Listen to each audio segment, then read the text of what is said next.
सचिन पायलट के राजस्थान के सियासी दौरों ने अचानक राजस्थान की राजनीति में गर्माहट पैदा कर दी है। गर्माहट इसलिए कि उन्होंने ऐसा समय चुना है जब सरकार मंत्री परिषद को लेकर रणनीति बनाने में लगी है। वहीं सचिन पायलट दौरे पे निकले। खास बात यह है कि उन्होंने इस बार वे क्षेत्र चुने हैं जहां गुर्जर मतदाताओं की संख्या बहुत कम है। यानी कि उन्होंने अपने सियासी दौरे की शुरुआत नागौर जिले के परबत्सर से की, जो जाट बाहुल्य क्षेत्र है या राजपूत बाहुल्य क्षेत्र है।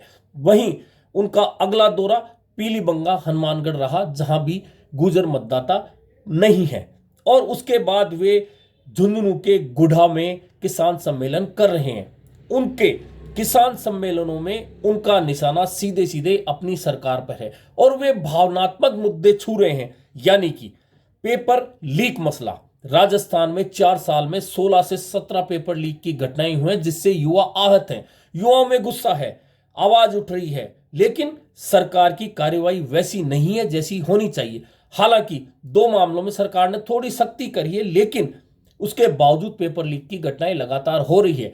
और इस मुद्दे को छूकर सचिन पायलट ने एक बार फिर युवाओं को एक रास्ता दिया है कि मैं आपके साथ खड़ा हूं, आपके संघर्ष में खड़ा हूं। वहीं उन्होंने किसानों के भावनात्मक मुद्दे छुए हैं। उन्होंने पीलीबंगा में कहा कि सरकार में हो, वादे करें, घोषणा करें, इससे काम नहीं होगा।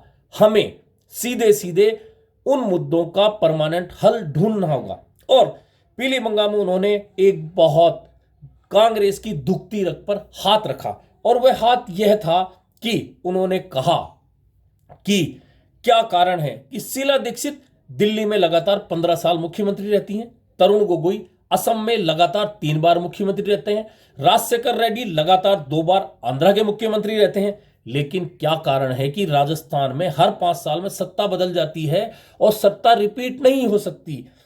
हालांकि उन्होंने इसका एक बहुत बड़ा कारण तो नहीं बताया, लेकिन इशारों इशारों में कह दिया कि हम लोगों के दिलों की बात जानने में असफल है। हम मतलब सत्ता। और सब जानते हैं कि सत्ता पक्ष के विधायक तो सचिन पायलट हैं, लेकिन वे सत्ता के हिस्सेदार नहीं हैं। इसलिए उनका निशाना सीधे सीधे अपनी ही सरकार पर है कि हम जनता के मनों में नहीं उतर पा रहे। यही कारण है कि यहां सत्ता रिपीट नहीं होता। ऐसे में अब जब हलचल कांग्रेस के अंदर मची है, तो प्रदेश कांग्रेस अध्यक्ष गोविंद सिंह डोटासरा को कहना पड़ा है कि सचिन पायलट के किसान सम्मेलन पार्टी के अधिकृत कार्यक्रम नहीं है। वहीं उन्होंने 20 जनवरी से जिला स्तरीय कार्यक्रमों की घोषणा भी कर दी है। ऐसे में स्पष्ट है कि कांग्रेस में सचिन पायलट के दौरों को लेकर खलबली मची है। एक बड़ा कारण और है कि सचिन पायलट मात्र एक विधायक है। उन क्षेत्रों में जा रहे हैं जहां गुर्जर बहुत कम संख्या में या नहीं है।